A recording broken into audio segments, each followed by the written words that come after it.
Olá, pessoal, boa tarde. As pessoas que já estão entrando.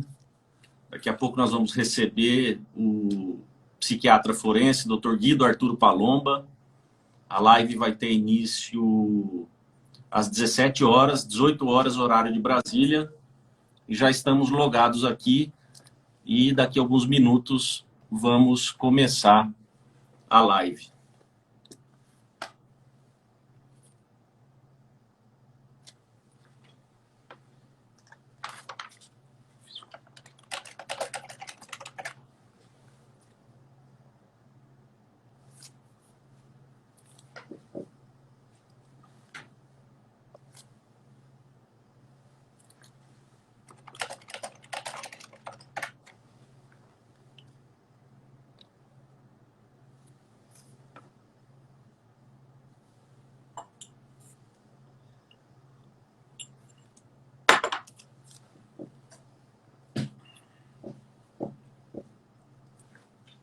Boa tarde, pessoal. Daqui a pouco vai ter início a nossa live. Mais 3 minutinhos e aí a gente já chama o nosso convidado para ele poder acessar aqui.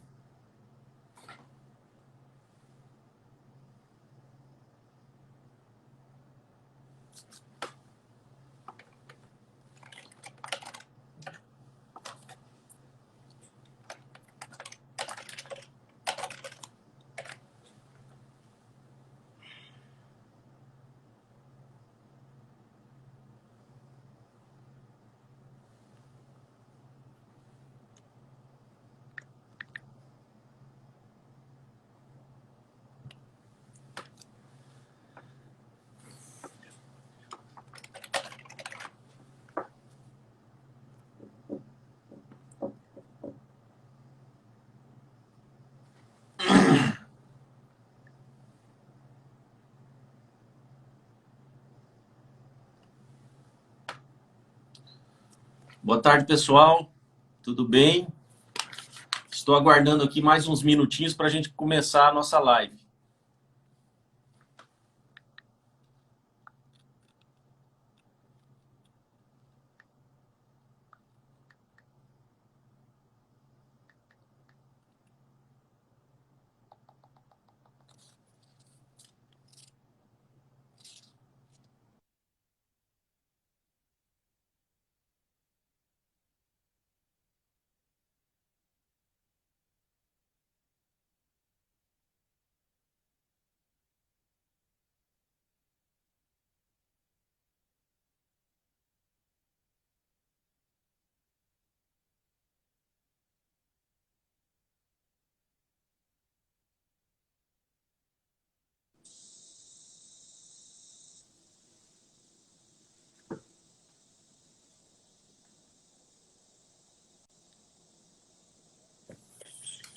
Consegue me ouvir, doutor?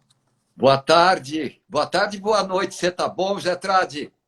Tudo bem? Graças a Deus. Bom vê-lo, doutor Guido. Da mesma forma, é um prazer muito grande.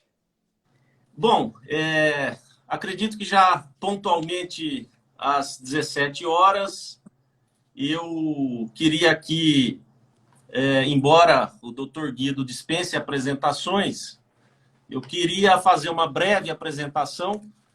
Ele é psiquiatra forense, perito habilitado nos tribunais judiciários de São Paulo, ex-médico-chefe do antigo manicômio judiciário de São Paulo, membro emérito da Academia de Medicina de São Paulo, membro fundador honorário e benemérito da Associação Paulista de Psiquiatria Forense, fundador do Comitê Multidisciplinar de Psiquiatria Forense da Associação Paulista de Medicina, professor convidado de diversas faculdades de Direito, de Psicologia e de Medicina, autor, dentre outros, dos excepcionais livros Tratado de Psiquiatria Forense, Perícia na Psiquiatria Forense, Insânia Firens, Casos Verídicos de Crime e Loucura, dentre outros. Doutor Guido, em nome do Instituto Direito, Democracia e Cultura, eu quero lhe dar as boas-vindas, agradecer o fato do senhor ter aceitado o nosso convite e começar a nossa live, doutor, com a seguinte pergunta. Ronda no imaginário coletivo e está sempre em discussão a figura do psicopata, não é? As pessoas temem que, de uma hora para outra, possam se deparar com um indivíduo com essas características. Eu sei que, tecnicamente, eles não são chamados de psicopatas, são chamados de sociopatas e, pela doutrina do senhor, de condutopatas. Eu queria que o senhor esclarecesse, numa linguagem acessível, que é própria do senhor, quem são essas figuras, quais são as características dessas pessoas e se a psicopatia pode ser considerada um transtorno da saúde mental. Muito obrigado, meu caríssimo amigo José Tradi, e eu agradeço essa honra de estar participando do Instituto de Direito, Democracia e Cultura. Para mim é um privilégio estar falando com você e com os seus seguidores. E você, logo na abertura, me faz uma pergunta extremamente interessante. E, de fato, eu penso que este assunto que você trouxe, ele merece uma explicação, digamos, simples, objetiva e segura. Porque os psicopatas, que eu chamo de condutopata, e já vou falar por quê, eles foram muito glamorizados no cinema, na literatura. Então, quando se fala em psicopata, eles aparecem como grandes cérebros, pensadores e etc. E não é nada disso. Vamos começar do começo. Não é nada disso. Então, vamos lá. Eu pretendo trazer para você, depois, por gentileza, se eu não conseguir ser claro, me pergunte mais para ficar isso claro. Então, nós temos assim, eu não tenho explicação melhor para dar do que dizer o seguinte: na natureza, nada dá saltos, que é uma lei pétrea. Natura não facite saltos. Ou seja, o fruto amadurece aos poucos, a mentalidade ela vai crescendo e amadurecendo, os neurônios cerebrais se mielinizam aos poucos, a noite se transforma em dia por meio da aurora. Quando acaba a noite, não é ali que começa o dia. Pois bem, tudo isso para falar que na psiquiatria é a mesma coisa. Nós temos, de um lado, a loucura, a doença mental propriamente dita. E, do outro lado, a normalidade mental. E entre a loucura e a normalidade mental, existe um interregno, existe uma faixa. E os habitantes psiquiátricos dessa zona fronteiriça entre a loucura e a normalidade são os tais ditos psicopatas. Pois bem, quem eles são? E o que eles são diferentes dos loucos propriamente ditos, ou os doentes mentais, e no que eles são diferentes dos normais mentalmente, já que eles não são nem loucos e nem normais. Aliás, os franceses, se você me permite, eles têm uma figura muito interessante. Eles chamam de morcegos, porque têm asas, voam e não são pássaros. Tem pelos e não são animais pilíferos. Então, bom, mas vamos lá. A história os conhece muito bem. Desde o 1835, com Pritchard, que foi um médico inglês, ele percebeu que existiam indivíduos que eles não eram nem normais e nem doentes mentais. Então, ele descreveu e deu um nome muito interessante. Eu vou citar os nomes porque eu acho que o nome revela a essência da coisa. Sim. Você fala um cavalo, todo mundo vai pensar, o cavalo, aquele animal grande que tem 4, etc.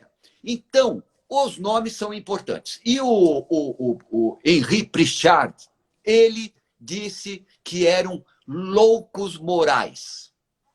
É interessante.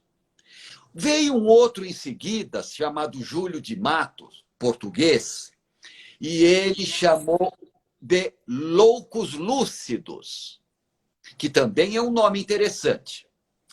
Depois, na segunda década do século XX, aparece pela primeira vez esse nome psicopata, ou personalidade psicopática. Na sequência, outros nomes. Por exemplo, sociopatas, portadores de transtorno do comportamento. Eu, particularmente, gosto, adoto e uso o nome condutopatia. Por que o nome condutopatia? Seriam os borderlines, doutor? Seriam. É aquele que está na borda, no limite, na zona fronteiriça. É um outro nome. É um outro sinônimo.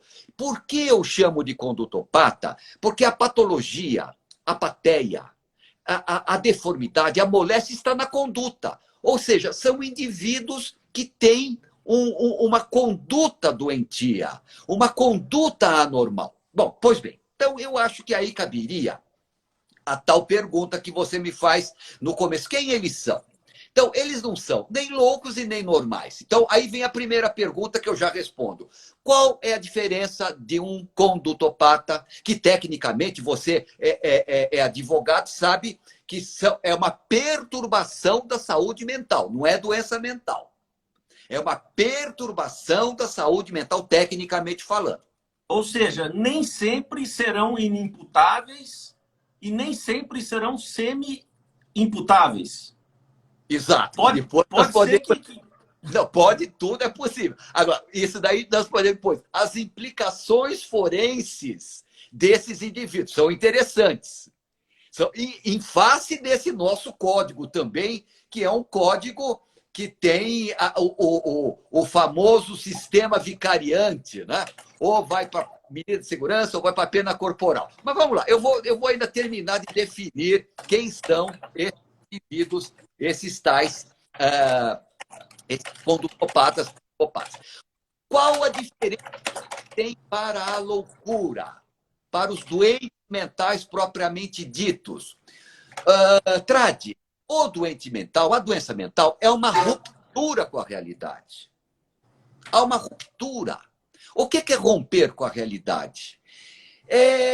Você está com delírios e alucinações. Por exemplo, eu costumo dizer, um copo de água, para a realidade, é um copo de água. Uma caneta é uma caneta. Um computador é um computador.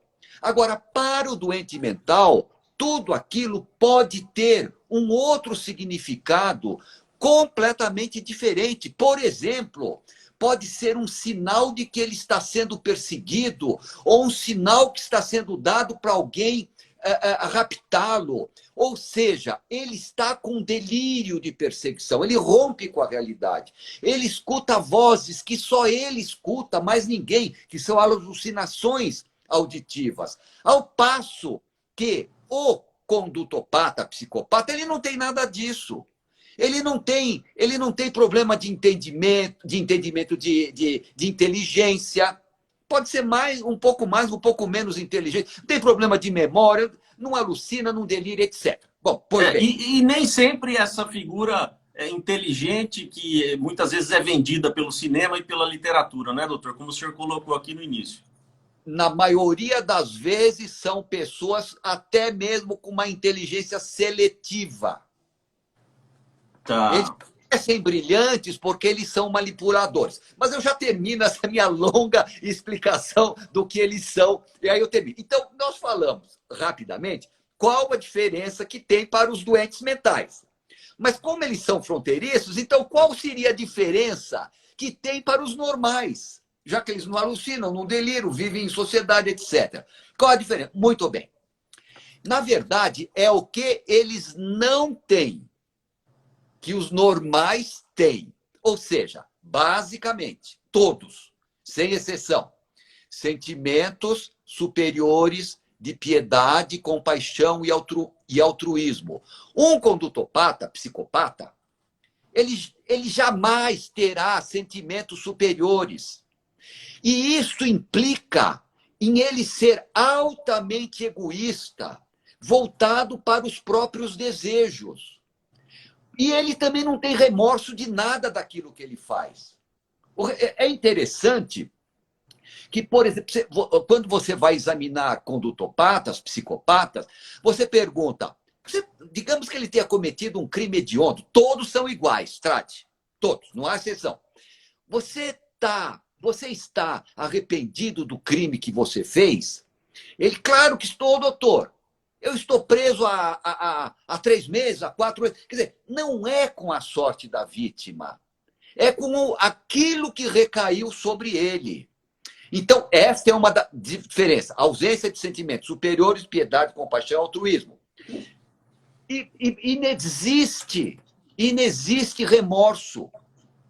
Não existe, eles não têm remorso de nada. Eles só pensam naquilo que interessa a eles. Então, eles são capazes de manipular situações, aqui e ali, manipulam, e que as pessoas normais não estão acostumadas e nem fazem isso, para eles conseguirem aquilo que eles querem. Segundo, a ausência de valores éticos e morais. São pessoas que, como eles não têm sentimentos superiores, e os sentimentos superiores, eles criam valores no nosso psiquismo, eles não têm. É tudo rasteiro, é baixo. E eles têm uma terceira anormalidade, estou falando de maneira geral, que é um desejo deformado. Os nossos desejos são voltados para isso, para aquilo, para aquele outro. Agora, o desejo de um condutopata, psicopata, é deformado. E ainda, com ausência de valores éticos e morais, com ausência de sentimentos superiores de piedade e compaixão, eles não alucinam, não deliram, mas têm condutas, que são essas condutas psicopáticas que as pessoas sempre estão perguntando por ela. Pronto, foi muito longo, hein?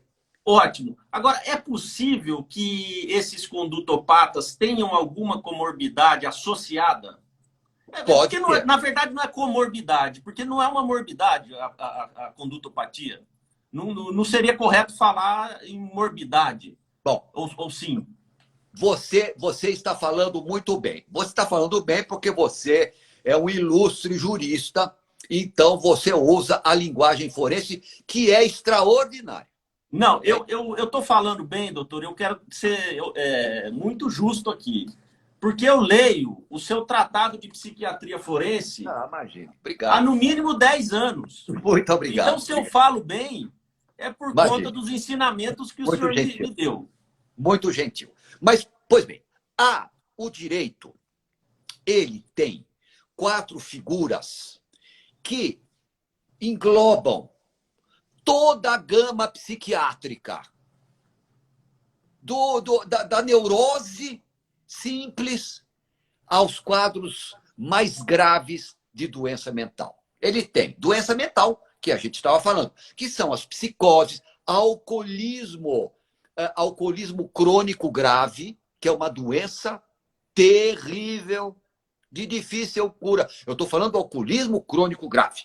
As dependências de drogas graves, as graves, drogas pesadas, é uma doença mental grave de difícil cura.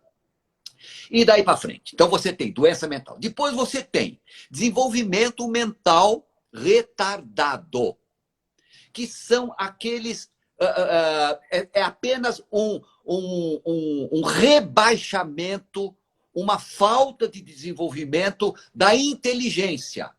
Então você tem várias síndromes, entre elas a síndrome de Down, né? Que você tem que isso é desenvolvimento mental retardado, que pode ser leve, moderado e grave. Então você tem várias síndromes, mas então é só desenvolvimento mental, que é só desenvolvimento de inteligência.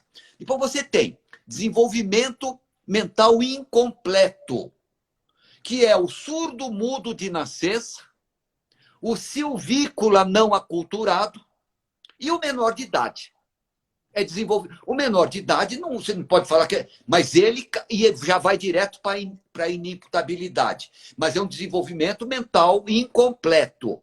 O silvícola também não é doente mental, ou desenvolvimento mental, é desenvolvimento mental incompleto. E o surdo mudo de nascença. Pois bem, e tem-se a quarta figura, que é a perturbação da saúde mental, que são aqueles indivíduos que ficam na fronteira entre a loucura e a normalidade. Os habitantes são os condutopatas psicopatas, depois você tem as toxicomanias não graves, as neuroses, etc. E vai daí para frente. Então, quando você pergunta por comorbidade, é um transtorno mental, para falar numa linguagem psiquiátrica, a condutopatia é um transtorno mental que a pessoa nasce, desenvolve e morre com ela, porque é inato. Não há possibilidade de um condutopata ser criado por vivências dolorosas. Não tem cura. Não tem cura. Não tem porque é uma deformidade orgânica, do caráter cerebral, que leva ao caráter, leva à memória, leva aos sentimentos. Porque o corpo e o psiquismo, eles formam um amálgama indissolúvel enquanto vida. A ponto de não ter nada psicológico que não tem alguma coisa corpórea e nada corpóreo que não tem alguma coisa mental.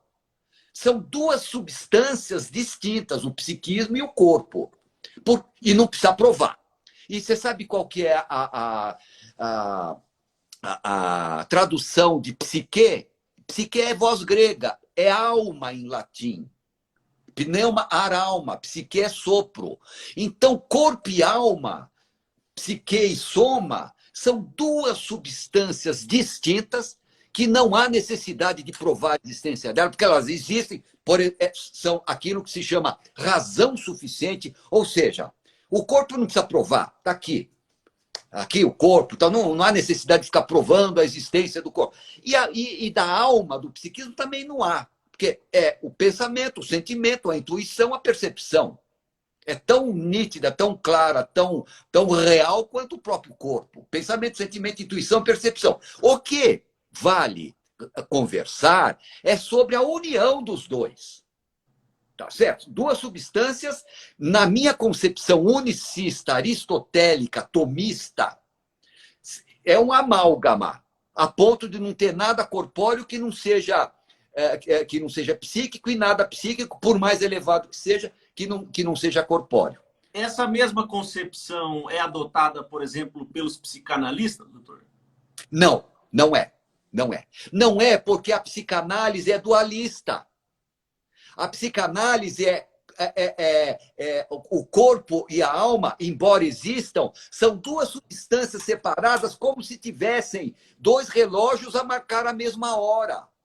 Por isso que o psicanalista, quando ele dá uma explicação, é uma explicação do tipo idem per idem. Ou seja, um fato psicológico explicando outro fato psicológico. Eu estou aqui com neurose, com isso, com aquilo, irritado com a vida, porque eu tenho alguma coisa psicológica do meu complexo de Édipo, por exemplo.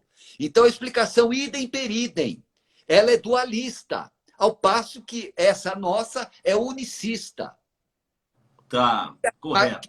Eu estou te perguntando isso, inclusive, porque há aqui um relato no seu livro Insânia Feelings, de um psicanalista que foi morto por uma paciente. Né? E o senhor foi chamado a fazer a perícia e teve uma conclusão muito interessante, dizendo... O senhor fica à vontade para responder, se tiver algo que o senhor não queira responder, por envolver casos, enfim. E o senhor fica à vontade para responder. Mas o senhor conclui que esse psicanalista tinha sido vítima da sua própria doutrina. Sem dúvida. Não, eu posso comentar, e eu faço aqui uma homenagem muito carinhosa, muito o mais alto que eu poderia fazer a este ilustre psicanalista que morreu, porque ele foi introdutor da psicanálise de grupo no Brasil. Foi um dos maiores psicanalistas. Ele foi um grande psicanalista. Eu não vou citar nome apenas, mas foi um dos maiores mesmo, não? É introdutor. E ele era extremamente fiel à própria doutrina. E quando é interessante esse caso, porque a pessoa que matou ele era uma paciente doente mental, né? Ela era uma doente mental grave que alucinava, e as alucinações eram interessantes, que ela, no começo, ela achava que ela tinha um romance telepático com ele, com o psicanalista. Ele é o maior psicanalista brasileiro, hein? Eu quero deixar isso claro. Muitos foram alunos dele. E ela achava que ele a masturbava telepaticamente, tinha um namoro com ele. E claro que isso daí era uma alucinação senestésica de sensibilidade. Mas para ela aquilo era real. E qual era a doença dela, doutor? Ela tinha uma esquizofrenia tardia. Aí o que aconteceu? Ela, com todo aquele desenvolvimento daquele delírio, daquelas alucinações senestésicas, etc., chegou uma hora que ela achou que ele estava traindo com outra, telepaticamente. E estava roubando o pensamento dela, roubo de pensamento, clássico da esquizofrenia. E aí ela foi tirar satisfação com ele. Você para de ficar traindo, saindo com outro. E um dia, à noite, ela chegou 3, 4 horas da manhã na portaria do apartamento dele e falou: você devolve meu pensamento, devolve o meu cérebro. Ele falou: olha, vamos fazer o seguinte, marque uma consulta amanhã de manhã que nós vamos conversar sobre isso. E ele interpretava tudo isso. Isso é loucura, não há interpretação. É preciso internar e dar remédio. Ou dar remédio para ver se baixa. Se não abaixa, vai internar. Bom, pois bem, ela foi. Deu 2 tiros, do jeito que ela entrou, ela saiu. Então, eu faço, de fato, esse trabalho, um trabalho interessante do ponto de vista psiquiátrico forense. E concluo que ele, como um grande psicanalista, ele era fiel à psicanálise que interpreta. Mas por quê? É o psiquismo explicando o psiquismo. Não tem corpo. A psicanálise não tem corpo. Mas é muito interessante. E tem, eu não quero aqui criticar a psicanálise. Eu acho que era uma extraordinária ferramenta quando bem aplicada. Posso concluir a da psicanálise? Pode, claro. Tem um fato interessante, que o Freud, quando ele foi apresentar uma palestra em Viena, que era a casa de Richard Krafft-Ebing, que foi um grande psiquiatra forense, dos maiores, né? O grande Richard Krafft-Ebing estava na banca ali, ele explicando. Quando terminou, o Krafft-Ebing, psiquiatra forense, até hoje, os livros dele lidos a uma distância de 100 anos são extraordinários, ensinam. Correto. Mas o Freud foi lá e falou. Terminou, ele chegou para o Freud e falou assim: olha, tudo isso é lindo, mas parece um conto de fadas. A psiquiatria forense e a justiça precisa muito mais de chumbo do que de asas. Que coisa. Interessante. Que coisa. Interessante. Doutor, o senhor acha, então, que nesse caso dessa paciente que matou o psicanalista, o tratamento deveria ser outro? Ela deveria ser internada, é isso? Na minha concepção, sim. Ela precisaria, ou talvez, dando remédio, eu não sou terapeuta, então eu não trato da remédio, eu sou psiquiatra forense. Mas eu, claro, convivo com tudo isso e sei. Eu acho que, por exemplo, se ele tivesse, logo no início daquelas ideias delirantes alucinatórias, dado um remédio que na verdade, ele vai baixar tudo aquilo. Não é que vai curar não cura. Ele baixa. É um delírio lítico, ele é um mata-delírio. Ele mata alucinações, mas não cura. Mas aí, pode ser, eu estou supondo, que nada acontecesse. E se não fosse possível, com uma dose de remédio que é possível dar ainda ambulatorialmente, então interna para tratar. Tá. Registra, doutor Guido, a história judiciária brasileira, o caso do Cadu, que veio a matar o cartunista Glaucus e seu filho. Ele foi preso e internado, ficou 3 anos internado e recebeu alta hospitalar. E, em liberdade, ele voltou a cometer gravíssimos delitos, cometeu 2 latrocínios, acabou sendo preso e depois foi assassinado na prisão. Era realmente o caso desse rapaz que foi diagnosticado com esquizofrenia receber alta hospitalar e ganhar a liberdade? Tradi, muito obrigado pela sua pergunta. Eu vou ter que soltar os cachorros em cima dessa...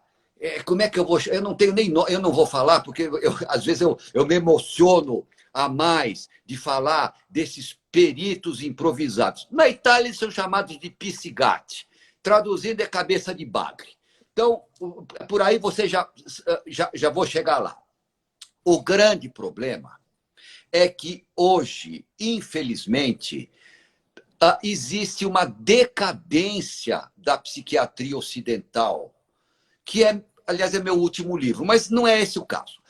Por que decadência? Porque a psiquiatria, aquela psiquiatria tradicional, psiquiatria clássica, doutrinária, biopsico, sociocultural, que leva em consideração a filosofia, a antropologia, a sociologia e daí para frente, ela foi substituída rapidamente, em 20 anos, 25 anos no máximo, ela foi substituída por uma subcultura de psicofármacos, de receita de remédios para tudo norte-americana, dominada pelas indústrias norte-americanas, pela cultura norte-americana, que é uma verdadeira barbaridade. Eu acho que essa geração de psiquiatras que está hoje aqui, claro, tem muitos que são bons, mas ela é perdida. Agora, o que se faz é investir nos jovens, nos estudantes, porque está nesses estudantes a vingança dessa psiquiatria de hoje em dia, que é absolutamente decadente. Por que esta é uma tragédia anunciada? O matador do Glauco, chamado Cadu, era um esquizofrênico paranoide, daqueles que os médicos costumam dizer de livro. Ou seja, é para ir no livro, é clássico. Não há... É clássico. Aí o que aconteceu? Foi corretamente diagnosticado como portador de esquizofrenia, foi para inimputabilidade, manicômio judiciário, como é o lugar correto, só que lá era o lugar para ele ficar enquanto tempo ele vivesse. Se ele vivesse 30 anos, porque não cessa a periculosidade de algumas pessoas. Não tem jeito. Se colocar na rua, volta a delinquir. Este era um caso emblemático. Aí o que aconteceu? Chegou um piscigatti, né, o cabeça de bagre do perito improvisado, examinou. Ele estava internado. Tinha, mal ou bem, ele tinha comida. Mal ou bem, ele tinha roupa para vestir. Mal ou bem, ele recebia remédios. Então, calmo, lúcido, atento, conversando com o perito, colaborante, não é caso de internação. Então, deu um parecer favorável. Mas é caso de internação não pelo quadro clínico, pela periculosidade. Então, esses psigates, eles não sabem examinar. Eles são clínicos improvisados que vão lá e acham que está calmo, lúcido, atento, colaborante, e então rua. Não é nada disso. A periculosidade tem. Então, o que acontece? Só tem 2 saídas quando isso acontece. E os exemplos não minguam, Tradi. 2 saídas. Ou mata ou morre. No caso dele, matou e morreu. Que coisa, doutor Guido.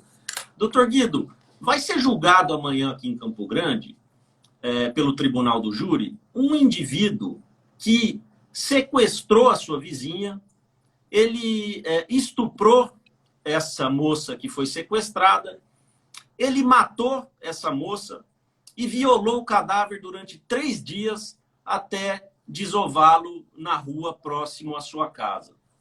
Ele foi preso, ele é confesso, esse indivíduo, e ele atribui tudo isso ao seu vício em álcool.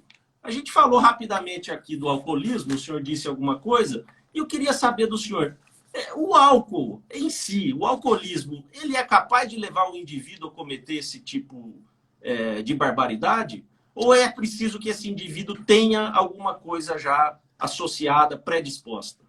Boa pergunta. Eu queria só saber a idade dele. 21 anos. 21 anos. Tá bom. Bom, porque veja, um alcoolismo crônico numa pessoa de 50, de 40 é uma coisa. Um alcoolismo dito crônico numa pessoa de 21 provavelmente não é alcoolismo crônico. Ele pode fazer uso de álcool, tal, mas não sei. Aí tá aí, 21 não. Bom, vamos lá. Eu não conheço o caso, não estou tendo informação agora, mas o que eu posso dizer é o seguinte, isso com absoluta segurança. Todo crime, sem exceção, praticado por doentes mentais verdadeiros, eles têm uma característica, qual seja, bizarria. Quando você estiver se havindo com um crime bizarro, não tenha dúvida que foi praticado por um doente mental. O que é bizarria? É aquilo que é impossível de você entender psicologicamente. O que é uma compreensão psicológica? É a seguinte, compreensão. Eu estou sem dinheiro. Eu bato a carteira. Esse indivíduo vai me delatar, eu mato. Eu estou precisando de dinheiro, eu pratico estelionato. Tudo isso é condenável moral e juridicamente, mas é compreensível. Por que eu bati a carteira? Eu estou sem dinheiro. Por que eu passei a perna naquele outro? Eu estou precisando de isso, daquilo. Mas são crimes possíveis de serem compreendidos psicologicamente. Agora, eu pergunto para você, é compreensível psicologicamente um indivíduo que entra num cinema, pega uma metralhadora, descarrega no público, nunca viu, não reivindica nada, não rouba nada, é preso com a metralhadora presa, cheia ainda, carregada. Ou um indivíduo que entra na escola, mata e começa a atirar a esmo. Ou nós damos uma pitada de loucura, de psicopatologia, ou fica o crime incompreensível. E quando o crime é bizarro, normalmente é praticado por doentes mentais. Nesse caso específico que você me disse, tem um ditado que diz: dize-me a idade que tens, que eu te direi de que moléstia padeces. Mental. 21 anos, estuprar com necrofilia, porque aí são 3 dias de necrofilia. A bizarria está aí. Então, é preciso instaurar um incidente de insanidade mental. Agora, eu já emendo. Se, porventura, este incidente de insanidade mental desce esse indivíduo como doente mental e o delito inimputável a ele, dificilmente ele poderia um dia voltar para a sociedade. Porque a chance de voltar a cometer um ato parecido era muito grande. Não precisa ser nem parecido. Há outros igual do Cadu, que você mesmo trouxe o exemplo aqui. Não tem saída.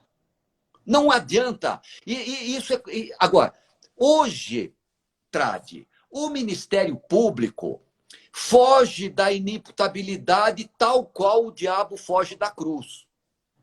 Porque parece que é absolver. Ah, 3 anos de medida de segurança. Não! Isso é um erro. Porque o que o Ministério Público tem que fazer, na minha concepção, é, quando vierem aqueles pareceres de verificação de cessação de periculosidade, como no caso do Cadu, que estava dizendo que ele estava normal, é ir para cima, é processar o perito. Porque esses peritos, o que eles precisam é ser processados. Porque no fundo, é essa desgraça que aconteceu com o Cadu, que todo dia acontece uma igual, ou pelo menos uma vez por semana, devido a esses peritos improvisados de quinta categoria, nem peritos são. O que acontece? Eles não são punidos. Ah, não, eu acho, eu penso. Não, porque a punição de um médico perito ou de um psiquiatra não é igual você punir um cirurgião que esqueceu uma bandagem, uma gaze no abdômen do indivíduo, que você tira uma radiografia e aparece. Então É muito comum, doutor, no ensejo da sua manifestação, é que os juízes nomeiam psiquiatras clínicos para fazer exames de insanidade mental e verificação de cessação da periculosidade. O que o senhor tem a dizer sobre isso? É a tal da improvisação. Veja, é mais ou menos assim, Trate, mais ou menos assim. Você tem para que as pessoas entendam, você tem o cardiologista clínico e você tem o cirurgião cardíaco. Os dois são cirurgiões, os dois são cardiologistas. Mas cada um tem uma área de atuação absolutamente diferente do outro. Tá certo? Então, é como se você pedisse para um cardiologista clínico entrar numa sala cirúrgica e fazer uma cirurgia. Ele não sabe nada. Só que ele não vai fazer. Por quê? Porque aparece na hora que ele pega o bisturi, ele já pega errado. E não vai fazer. Agora, na psiquiatria, eles vão fazer bico e dar essas porcarias desses laudos e pareceres imprestáveis que está matando gente. Que está dando o destino errado àquele que precisa do destino certo. Correto, correto. Doutor, agora mudando um pouco o foco da conversa. O tema da live é perfis criminosos. E quando a gente fala de perfis criminosos, a gente lembra de César Lombroso, que é considerado o pai da antropologia criminal. Não é? Mas a doutrina dele hoje é muito contestada pela criminologia crítica, porque se diz que o César Lombroso adotava critérios biológicos e hereditários e que isso talvez configurasse ou configure até mesmo há quem diga que racismo. Né? Eu queria saber, doutor, qual que é a sua opinião? É possível levar-se em consideração critérios biológicos na análise de um transtorno mental ou algo parecido? A sua pergunta foi muito boa, muito oportuna. E eu acho que é preciso, na minha concepção, o seguinte esclarecimento.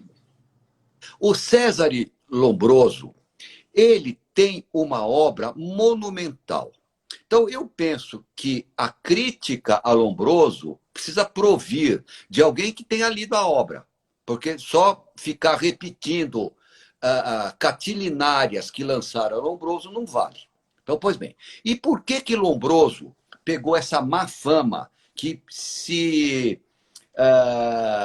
arrasta até hoje? Ele, no livro dele, chamado Homo Delinquente, ele traz a figura do criminoso nato, que seria um indivíduo que nasce com propensão criminosa. Pois bem, aí ele bate de frente com outro grande pensador católico, chamado Agostini Gemelli, que até dá o nome para o hospital onde o Papa fica. Agostini Gemelli bateu de frente com ele, que ele pensava, o Gemelli, um grande, ele era filósofo, etc., padre, foi professor da Gregoriana, etc. Ele dizia que o homem nasce puro, e depois é que o meio que vai perder. E bateu de frente com Lombroso. E Lombroso, na verdade, ele tem uma obra imensa E a obra dele se baseia muitas coisas na obra dele, o principal e o que é criticado, nesse tal criminoso nato. Esse criminoso nato, para Lombroso, era uma pessoa que podia ser até mensurável antes de praticar o delito. Então, tá aí talvez seja o erro ou, enfim, porque você não pode. Ele via pelos estigmas físicos de degeneração. Mas hoje, quem lê Lombroso sabe que não se faz diagnóstico de criminoso antes do delito. Você tem tipos que são semelhantes e nunca vão delinquir. Nunca. Eles são pessoas com aquele mesmo biotipo. Ou, por exemplo, para não ir muito longe, os esquizofrênicos, nós estamos hoje falando, Tradi, de uma parcela desse tamanho, que são os esquizofrênicos ou os condutopatas criminosos. Mas a grande maioria dos doentes mentais não é criminosa. Então, o Lombroso, ele tem toda essa doutrina, mas eu não vejo como algo preconceituoso dele. Eu acho que ele era um doutrinador que teve uma obra grande, uma obra interessante, longa. Ele é extremamente técnico, mas chegou a essas conclusões, e essas conclusões bateram de frente com o Gemelli, com o Agostinho Gemelli. Quando ele morreu, o Agostinho Gemelli escreveu um livro, eu tenho aqui, chamado A Morte de uma Doutrina, o Funeral de um Homem e de uma Doutrina. Ele enterrou o Lombroso e a doutrina juntos. Mas, enfim, eu acho que é preciso um olhar crítico e descomprometido com as passionalidades para extrair aquilo que é possível ter de bom. Mas a importância do Lombroso, então, na opinião do senhor, para a psiquiatria forense é grande, digamos assim.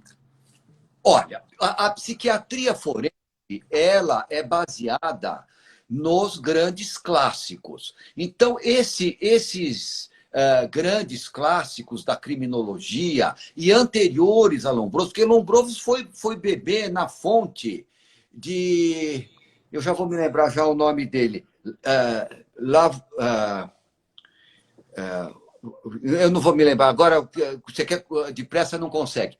O Lavater, Jean Lavater, ele foi beber em Lavater, que era aquilo chamado fisiognomonia, ou seja, ele dá um diagnóstico pela aparência. Não, isso é impossível. A gente sabe que hoje em dia isso é absolutamente impossível. Mas que você tem determinados traços de personalidade, não de crime, mas de personalidade, por exemplo, pessoas que são mais impulsivas, menos impulsivas, pessoas mais calmas, outras um pouquinho mais enérgicas, que com algumas características físicas, isso sempre existiu e sempre existirá. Isso é inegável. Mas não se pode, o que não é possível, é dar diagnósticos baseados nesses detalhes. Eu acho que seriam apenas alguns pequenos complementos ou uma peça num grande quebra-cabeça, que é o ser humano, biopsicossociocultural, uma peça que você às vezes encaixa e outras vezes você não encaixa. Então, esses clássicos da psiquiatria forense, eles não ditam mais norma, isso não. Mas eu acho que o que todo psiquiatra forense deveria conhecer essas obras clássicas para formar a sua própria opinião. Correto. Doutor, vamos falar um pouco de mentira e simulação. Eu queria saber do senhor se há como se avaliar a integridade de um depoimento judicial, porque hoje acontece muito, principalmente nos crimes sexuais, do acusado ser condenado com base exclusivamente na palavra da vítima. Os tribunais têm dado importância decisiva à palavra da vítima. E nesses casos, há como se avaliar a integridade do depoimento da vítima ou de uma testemunha a partir da categoria ou das categorias da mentira e da simulação na psiquiatria forense? Excelente a sua pergunta. Vou até, se você me permite, isso tem sido nas varas de família, quando pai e mãe brigam por filho, menores de idade, 2, 3, 4 anos, 5 anos. Então, você conhece bem, é seu ramo, eles brigam e um acusa o outro e tal. E uma das acusações que virou uma verdadeira praga forense, eu chamo de praga forense, é acusar um dos cônjuges, acusar o outro de bulinação ou pedofilia com a criança, com o filho. Primeira coisa que o juiz faz é suspende visita. Claro, é uma dúvida. E quando não vai preso para a cadeia ou vai responder baseado no quê? No depoimento da vítima, da sedizente vítima ou da suposta vítima. Então, e às vezes não tem mais nada. É só o depoimento da criança de 3, 4 anos de idade, que interpretado pela mãe. Então, a mãe interpreta aquilo que a criança falou, e sempre tem uma psicóloga de plantão que escuta a criança e dá faz aqueles joguinhos lúdicos e não sei o quê, e faz fala, não, ela foi abusada, né, porque pegou o bonequinho, pôs em cima do outro bonequinho, então tá vendo isso aqui? Não, e vai daí para frente. Aí a delegada escuta, a criança confirma. A professora escuta, confirma. A avó escuta, todo mundo confirma. Aí são, entre aspas, provas. E condena. E condena normalmente, nesses casos, condena inocente. Por que condena inocente? Porque tudo parte única e exclusivamente da voz da criança. É a criança que deu elemento para a psicóloga, que deu elemento para a delegada, que deu elemento para a mãe, que deu elemento para a avó, que deu elemento, etc. Então, com base naquilo. Aí, e os juízes, de fato, eles têm achado que isso daí tem valor, porque criança não mente. Tudo errado. Não é por aí. A criança não pode ser nunca mais examinada se tiver um caso desse tipo. Eu volto a insistir por uma questão de ênfase. Nunca mais examinada. Aí você pergunta para mim, mas Guido, é uma acusação gravíssima. Como é que nós vamos resolver esse barulho? Não dá para dormir com uma acusação de um pai pedófilo, neste caso. E como é que nós vamos fazer? Como é que nós vamos resolver isso se não pode mais escutar a criança? Se o laudo da psicóloga não tem valor nenhum? Se o que a criança falou para o juiz também não tem valor nenhum? Se a mãe não interpretou errado? Como é que nós vamos resolver? É muito simples, Trade. É muito simples. Examine-se o acusado. Porque no acusado é que está a verdade. Eu garanto para você, com mais de 40 anos de exercício diuturno de psiquiatria forense, que um indivíduo, se ele é acusado de pedofilia com filho, ele tem que ser pedófilo e incestuoso. E não existe nenhum pedófilo incestuoso que possa passar por um exame psiquiátrico forense razoável, não precisa ser nem bem feito. E mais, existe uma série grande de outras peças do quebra-cabeça que você encaixa. Por exemplo, quantas acusações esse indivíduo tem? O perfil do pedófilo é um perfil simples. É igual quando você vai examinar um pneumologista vai examinar uma tuberculose. Tuberculose não é só tosse. Tuberculose é tosse, calafrios, febre, imagem. Então você sabe, o pedófilo não escapa. O esquizofrênico não escapa do exame. Um condutopata não escapa. Agora, tem que examinar o acusado. Se num processo envolve todas as vítimas de pedofilia, se num processo só existir a fala da que se diz vítima, provavelmente é mentira. Correto, doutor, correto. Doutor, o senhor já examinou ao longo de 40 anos inúmeros casos, bizarros, e eu queria que o senhor dissesse qual foi aquele caso que mais te chamou a atenção. Se não aquele caso, mas dentre os casos que mais te chamaram a atenção, quais seriam esses casos? Trade, você faz uma pergunta difícil para mim, porque os casos, eu acho que os casos que chamaram a atenção, eles ocorrem por décadas. Então, nessa década, nossa, na outra, puxa, e sempre tem. Sempre tem. Sempre tem. A psiquiatria forense, o exercício da psiquiatria forense é extraordinário, porque sempre aparecem casos que você fala, você pensa que você já viu de tudo, mas não viu. Você aprende todo dia, talvez não com a mesma velocidade do que no começo, mas eu estou aprendendo, estou estudando. Tem coisas que realmente surpreendem. Tem vários. Tem vários. Vários. O caso do monstro do Trianon, por exemplo, doutor. Esse daí é interessante. Esse é interessante. O monstro do Trianon é um caso interessante. Tem ele é interessante por algumas características, mas não é o mais interessante. Porque ele era um serial como outros quaisquer. Tá. Doutor, tá passando uma série daquele crime da Elise Matsunaga, não é? Se o senhor se sentir à vontade e achar que deve, eu queria uma opinião do senhor acerca desse crime e do comportamento dessa criminosa.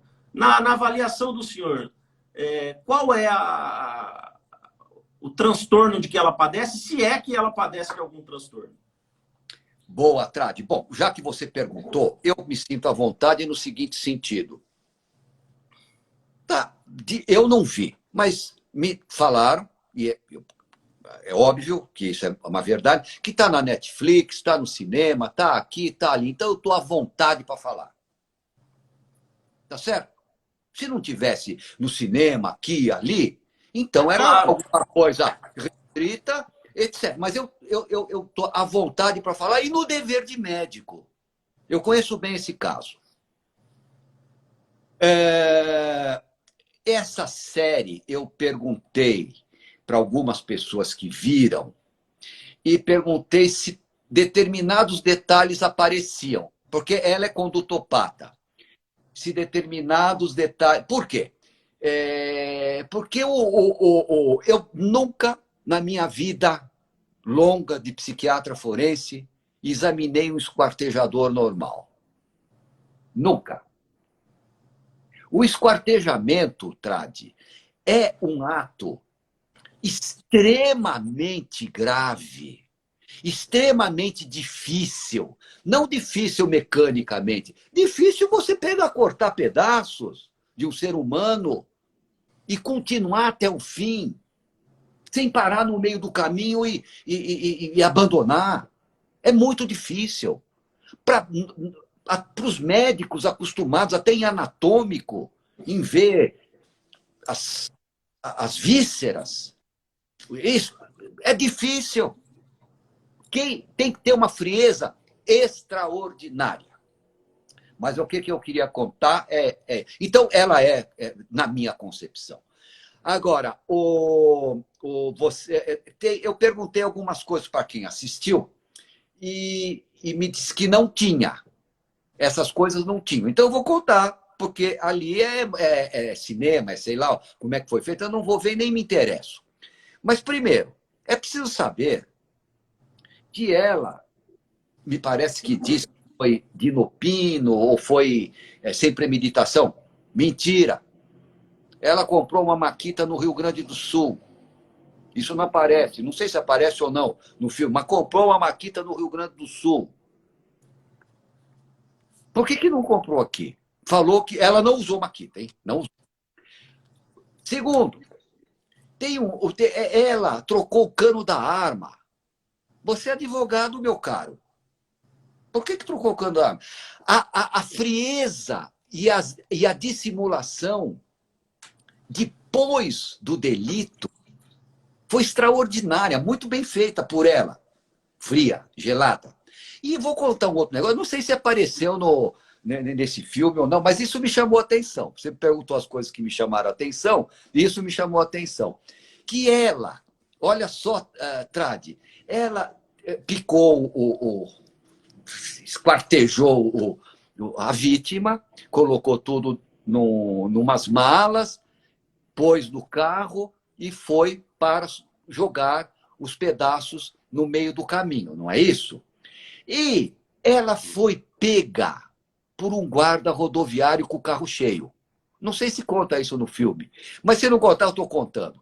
Com o carro cheio de pedaços do corpo ali. Meu amigo, eu pergunto para você, se você tiver com uma garrafa de uísque no carro, ou se tiver com alguma coisa irregular, você fala, pô, seu guarda está aqui. Você se entrega, você não aguenta, cheio de pedaços do corpo dentro do carro. E o guarda, depois ele foi ouvido na polícia e em juízo, ele não notou nada, estava tudo bem e tudo normal. Ou seja, a Fria conseguiu administrar a situação. Isso faz parte do diagnóstico dela, na minha concepção. Correto. Doutor, a gente já está chegando no final. Tem uma pergunta aqui do Geran Clay e ele quer que o senhor explique o seguinte. Queria que o doutor falasse sobre sua frase. Crime é uma fotografia exata e em cores do comportamento do indivíduo. Exato. Geran Clay, é assim. Todo crime é algo que já aconteceu. Você não pode voltar atrás e nem dissimular. E o crime, por exemplo, você tem crimes que são praticados com multiplicidade de golpes, ausência de premeditação, isso aí são as características. Ausência, não praticou sozinho, não escondeu o corpo, ficou ali perto, isso é um tipo. Você tem outro tipo, que ele deu um só tiro, premeditou, agiu com outras pessoas, escondeu o cadáver, é um outro tipo. Então, se você souber ver esta foto, essa a morfologia do crime, como ele foi feito, e você vai ter dados do comportamento do indivíduo. E quem manda no comportamento é o psiquismo. Então, se você vir essa cena e souber entender que é uma fotografia do que ele já fez, não dá para simular, não dá para voltar atrás, você vai ter dados do psiquismo dele. Não o diagnóstico, mas dicas. Pronto, eu estou correndo aqui porque nós estamos em cima da hora. Né? Tá, a Patrícia Navarro, ela pergunta aqui, qual o diagnóstico, então, da Elise Matsunaga? E eu complemento essa pergunta. É imputável? Bom, veja, eu não vou entrar no mérito da imputabilidade, por uma série de razões. Mas o diagnóstico dela, por tudo isso que ela mostra, inclusive mostra agora dizem que mostra em filme, etc. e tal, já é bem conhecido, é condutopatia. Aquela zona fronteiriça entre a loucura e a normalidade. Normal não é. Quem faz aquilo não é normal. E loucura também não é. Então, essa zona fronteiriça entre esses dois lados.